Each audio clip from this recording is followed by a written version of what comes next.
Hello friends, welcome to Bhumika kitchen. ನಾನು ನಿಮ್ಮ ಭೂಮಿಕಾ ಸುದರ್ಶನ್. ನುಗ್ಗೆ ಸೊಪ್ಪು ಅಂತ ಅಂದರೆ ಅದರಲ್ಲಿ ಎಷ್ಟು ಹೆಲ್ತ್ ಬೆನಿಫಿಟ್ಸ್ ಇದೆ ಅಂತ ಎಲ್ಲರಿಗೂ ಗೊತ್ತಿರೋ ಅಂಥದ್ದೇ. ಅದನ್ನು ಉಪಯೋಗಿಸ್ಕೊಂಡು ಹೆಸರು ಕಾಳು ನುಗ್ಗೆ ಸೊಪ್ಪು ಹಾಕಿ ಇವತ್ತು ಬಸ್ಸಾರು ಮಾಡ್ತಾ ಇದ್ದೀನಿ. ತುಂಬಾ ದೊಡ್ಡ ರೆಸಿಪಿ ಆದ್ರೂ ಹೆಲ್ತ್ ವೈಸ್ಗಂತೂ ತುಂಬಾ ರುಚಿಯಾಗಿರುತ್ತೆ. ರೆಗ್ಯುಲರ್ ಆಗಿ ಈ ನುಗ್ಗೆ ಸೊಪ್ಪನ್ನ ನಾವು ವಾರಕ್ಕೊಂದ್ಸಲನಾದರೂ ಬಳಸಿದ್ರೆ ತುಂಬಾ ಆರೋಗ್ಯಕ್ಕೆ ಒಳ್ಳೆಯದು. ಬನ್ನಿ ನುಗ್ಗೆ ಸೊಪ್ಪು ಹೆಸರು ಕಾಳು ಉಪಯೋಗಿಸ್ಕೊಂಡು ಈ ಬಸ್ಸಾರು ಮಾಡೋದು ಹೇಗೆ ಅಂತ ನೋಡೋಣ.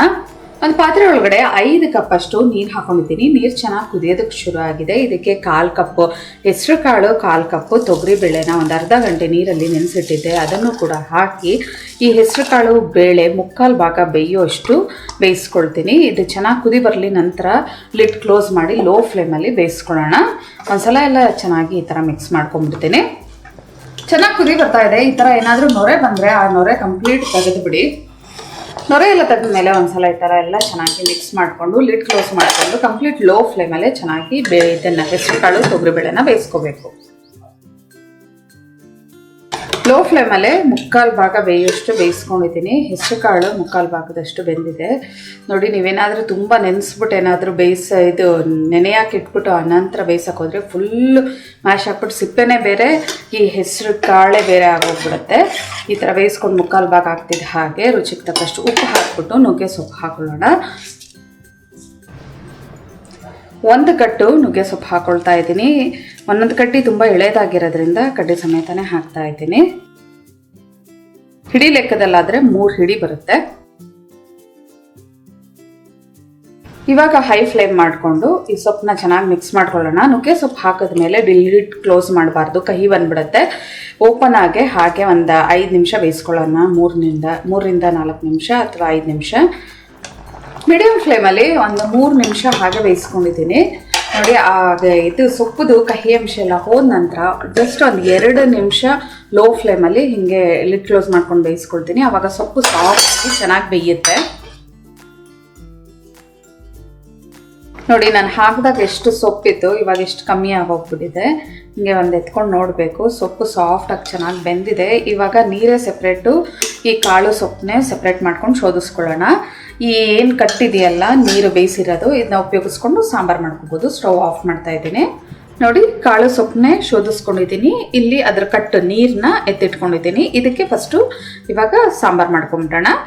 ಸ್ಟವ್ ಆನ್ ಮಾಡಿಕೊಂಡು ಒಂದು ಚಿಕ್ಕ ಬಾಣಲಿ ಒಳಗಡೆ 1 ಟೀ ಸ್ಪೂನ್ ಎಣ್ಣೆ ಹಾಕಿದ್ದೀನಿ. ಎಣ್ಣೆ ಒಂಚೂರು ಚೆನ್ನಾಗಿ ಬಿಸಿ ಆಗ್ತಿದೆ. ಹಾಗೆ ಜೀರಿಗೆ ಜೊತೆಲೆ ಒಂದು 3ರಿಂದ 4 ಹೆಸರು ಬೆಳ್ಳುಳ್ಳಿ ಕಟ್ ಮಾಡಿಬಿಟ್ಟು ಹಾಕೊಳ್ತಾ ಇದ್ದೀನಿ.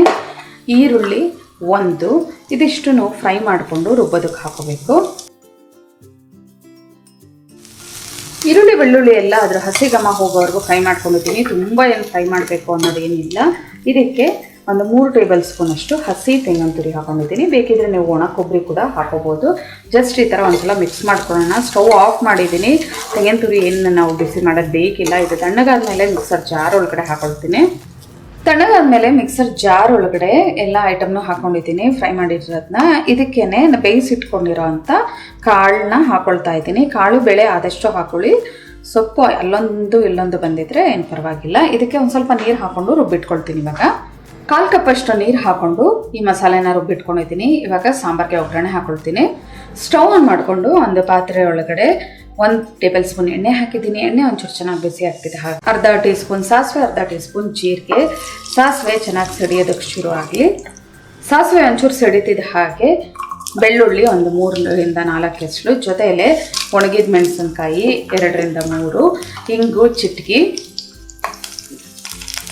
ಎಲ್ಲ ಒಂದ್ಸಲ ಚೆನ್ನಾಗಿ ಮಿಕ್ಸ್ ಮಾಡ್ಕೊಳ್ತೀನಿ. 1 ಗರಿ ಕರಿಬೇವಿನ ಸೊಪ್ಪು, ಬೆಳ್ಳುಳ್ಳಿ ಒಳ್ಳೆ ಘಮ ಬರೋವರೆಗೂ ಚೆನ್ನಾಗಿ ಫ್ರೈ ಮಾಡ್ಕೊಳ್ತೀನಿ. ಕಂಪ್ಲೀಟ್ ಲೋ ಫ್ಲೇಮ್ ಮಾಡಿಕೊಂಡು 2 ಟೇಬಲ್ ಸ್ಪೂನ್ ಸಾಂಬಾರು ಪೌಡರ್ ಹಾಕ್ಕೊಳ್ತಾ ಇದ್ದೀನಿ. ಈ ಟೈಮಲ್ಲೇ ಸಾಂಬಾರು ಪೌಡರ್ ಹಾಕ್ಕೊಂಡ್ರೆ ಒಂದು ಒಳ್ಳೆ ಕಲರ್ ಬರುತ್ತೆ ಸಾಂಬಾರಿಗೆ. ಅದಕ್ಕೋಸ್ಕರ ಇವಾಗ ನಾವು ಏನು ಸೆಪ್ರೇಟ್ ಮಾಡಿ ಇಟ್ಕೊಂಡಿರ್ವಲ್ಲ ನೀರು, ಆ ನೀರನ್ನ ಹಾಕ್ಕೊಳ್ತಾ ಇದ್ದೀನಿ. ಇಮಿಡಿಯೇಟ್ ಸಾಂಬಾರು ಪೌಡರ್ ಹಾಕಿ ಒಂದು 10 ಸೆಕೆಂಡ್ ಫ್ರೈ ಮಾಡ್ಕೊಳ್ತಿದ್ದ ಹಾಗೆ ನಾವು ಬಸ್ತಿಟ್ಕೊಂಡಿರೋಂಥ ನೀರನ್ನ ಹಾಕೊಂಡ್ಬಿಡ್ಬೇಕು. ಒಂದ್ಸಲ ಎಲ್ಲ ಚೆನ್ನಾಗಿ ಮಿಕ್ಸ್ ಮಾಡ್ಕೊಳ್ತೀನಿ. ಇದಕ್ಕೆ ಹುಳಿ ಕೂಡ ಹಾಕೊಂಡ್ಬಿಡೋಣ. ಇವಾಗ 1 ಟೇಬಲ್ ಸ್ಪೂನ್ ಗಟ್ಟಿ ಹುಣಸೆ ಹಣ್ಣಿನ ಪೇಸ್ಟ್ ಹಾಕೊಳ್ತಾ ಇದ್ದೀನಿ. ನೀವು ಗೋಲಿ ಗಾತ್ರದ ಹುಣಸೆ ಹಣ್ಣು ತಗೊಂಡು ಅದರ ರಸ ಬೇಕಾದರೂ ಹಾಕೋಬೋದು. ಕುದಿ ಬರೋದಕ್ಕೆ ಶುರು ಆಗಲಿ ಚೆನ್ನಾಗಿ. ಉಪ್ಪು ಮೊದಲೇ ಹಾಕಿರೋದ್ರಿಂದ ನೋಡ್ಕೊಂಡು ಉಪ್ಪು ಹಾಕೊಳ್ಳೋಣ. ಕುದಿ ಬರೋದಕ್ಕೆ ಶುರು ಆಗಿದೆ. ಇವಾಗ ನೋಡಿ ಒಂಚೂರು ಉಪ್ಪು ಹಾಕ್ತಾ ಇದ್ದೀನಿ, ಯಾಕೆಂದರೆ ಮೊದಲೇ ನೀರಿಗೆನೆ ಉಪ್ಪು ಹಾಕೊಂಡಿದ್ರಿಂದ ನಾವು ಜಾಸ್ತಿ ಬೇಕಾಗಲ್ಲ. 1 ಟೀ ಸ್ಪೂನಷ್ಟು ಬೆಲ್ಲ ಇಷ್ಟಪಡೋರು ಹಾಕೊಳ್ಳಿ. ಸ್ವೀಟ್ ಲೈಟಾಗಿದ್ದರೆ ಬ್ಯಾಲೆನ್ಸ್ ಆಗುತ್ತೆ, ಉಪ್ಪು ಹುಳಿ ಖಾರ ಎಲ್ಲ. ಇವಾಗ ಇದಕ್ಕೆ ರುಬ್ಬಿರೋದನ್ನ ಹಾಕ್ಕೊಂಡು ಚೆನ್ನಾಗಿ ಕುದಿಸ್ಕೋಬೇಕು. ರುಬ್ಬಿರೋ ಅಂಥ ಮಿಶ್ರಣನ ಹಾಕೊಳ್ತಾ ಇದ್ದೀನಿ. ಇದಕ್ಕೆ ಇನ್ನೊಂದು ಸ್ವಲ್ಪ ನೀರು ಹಾಕೊಳ್ತೀನಿ. ಇನ್ನೊಂದು ಅರ್ಧ ಮುಕ್ಕಾಲು ಕಪ್ಪಷ್ಟು ನೀರು ಹಾಕ್ಕೊಂಡು ಇದನ್ನು ಚೆನ್ನಾಗಿ ಮಿಕ್ಸ್ ಮಾಡ್ಕೊಳ್ತೀನಿ. ಈ ಬಸ್ಸಾರು ಯಾವಾಗಲೂ ಚೆನ್ನಾಗಿ ಕುದಿಬೇಕು. ಏನಿಲ್ಲ ಅಂದರೆ ಒಂದು 10 ರಿಂದ 15 ನಿಮಿಷ ಕುದ್ರೇ ಇದ್ರದ್ದು ಒಳ್ಳೆ ಟೇಸ್ಟ್ ಬರೋದು. ಕುದಿ ಬರೋದಕ್ಕೆ ಶುರು ಆಗಲಿ. ಚೆನ್ನಾಗಿ ಕುದಿ ಬರೋದಕ್ಕೆ ಶುರು ಆಗಿದೆ. ಇದನ್ನು ಚೆನ್ನಾಗಿ ಕುದಿಸ್ಕೊತಾ ಇರೋಣ. ಅಷ್ಟರಲ್ಲಿ ಒಗ್ಗರಣೆ ಕೂಡ ಮಾಡ್ಕೊಂಬಿಡೋಣ ಕಾಳಿಗೆ.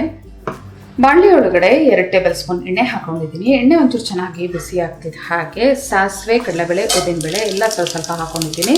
ಸಾಸಿವೆ, ಕಡಲೆಬೇಳೆ, ಉದ್ದಿನಬೇಳೆ ಎಲ್ಲ ಚೆನ್ನಾಗಿ ಫ್ರೈ ಆಗ್ತಿದೆ. ಹಾಗೆ ಹಸಿಮೆಣಸಿನ್ಕಾಯಿ 3. ಹಸಿಮೆಣಸಿನ್ಕಾಯಿ ನಾನು ತುಂಬ ಸಣ್ಣ ಕಟ್ ಮಾಡ್ಕೊಂಡಿದ್ದೀನಿ, ಬಾಯಿಗೆ ಸಿಗಬಾರ್ದು ಅಂತ ಅಂದ್ಬಿಟ್ಟು. ನೀವು ಬೇಕಾದರೆ ಉದ್ದುದಕ್ಕೆ ಕೂಡ ಕಟ್ ಮಾಡ್ಕೊಳ್ಳಿ. ಈರುಳ್ಳಿ 1 ಈರುಳ್ಳಿ ಒಂಚೂರು ಸಾಫ್ಟ್ ಆಗೋವರೆಗೂ ಫ್ರೈ ಮಾಡ್ಕೊಳ್ಳೋಣ. ಈರುಳ್ಳಿ ಒಂಚೂರು ಸಾಫ್ಟ್ ಆಗ್ತಿದೆ. ಹಾಗೆ ಒಂಚೂರು ಉಪ್ಪು ಹಾಕೊಳ್ಳೋಣ. ರುಚಿಗೆ ತಕ್ಕಷ್ಟು, ಈ ಒಗ್ಗರಣೆಗೆ ಎಷ್ಟು ಬೇಕೋ ಅಷ್ಟು ಹಾಕೊಂಡ್ರೆ ಸಾಕು, ಯಾಕೆಂದರೆ ಕಾಳು ಬೇಯಿಸ್ಬೇಕಾದ್ರೆ ಉಪ್ಪು ಹಾಕಿದ್ದು. ಇವಾಗ ಇದಕ್ಕೆ ಕಾಳು ಹಾಕ್ಕೊಂಡು ಚೆನ್ನಾಗಿ ಮಿಕ್ಸ್ ಮಾಡ್ಕೋಬೇಕು. ಬೇಯಿಸಿರೋಂಥ ಹೆಸರು ಕಾಳು, ನುಗ್ಗೆ ಸೊಪ್ಪನ್ನ ಇದರೊಳಗಡೆ ಹಾಕಿ ಚೆನ್ನಾಗಿ ಒಗ್ಗರಣೆಯಲ್ಲಿ ಮಿಕ್ಸ್ ಮಾಡ್ಕೊಳ್ಳೋಣ. 2 ಟೇಬಲ್ ಸ್ಪೂನ್ ಹಸಿ ತೆಂಗಿನಕಾಯಿ ಇವಾಗಲೇ ಹಾಕಿ ಮಿಕ್ಸ್ ಮಾಡ್ಕೊಂಡ್ರೆ ಪಲ್ಯ ಕೆಡೋದಿಲ್ಲ. ಒಗ್ಗರಣೆಗೆಲ್ಲ ಈ ಕಾಳು ಸೊಪ್ಪು ಎಲ್ಲ ಚೆನ್ನಾಗಿ ಮಿಕ್ಸ್ ಆಗೋ ರೀತಿ ಫ್ರೈ ಮಾಡ್ಕೊಂಡಿದ್ದೀನಿ. 1-2 ನಿಮಿಷ ಮೀಡಿಯಮ್ ಟು ಲೋ ಫ್ಲೇಮಲ್ಲೇ ಫ್ರೈ ಮಾಡ್ತಾ ಮಿಕ್ಸ್ ಮಾಡಿಕೊಂಡೆ. ಆಗಿದೆ ಈ ಪಲ್ಯದ ಒಗ್ಗರಣೆ. ಇದನ್ನು ಪಕ್ಕ ಎತ್ತಿಡ್ತೀನಿ. ಸಾಂಬಾರು ಕೂಡ ಚೆನ್ನಾಗಿ ಕುದ್ದಿದೆ. 10 ನಿಮಿಷ ಈ ಸಾರು ಕೂಡ ಚೆನ್ನಾಗಿ ಕುದಿಸ್ಕೊಂಡಿದ್ದೀನಿ. ನೋಡಿ, ಇಷ್ಟು ತೆಳುವಾಗಿರಬೇಕು ಬಸ್ಸಾರು. ಜೊತೆಗೆ ನಿಮಗೆ ಚೆನ್ನಾಗಿ ಕುದ್ದಷ್ಟು ರುಚಿ ಜಾಸ್ತಿ.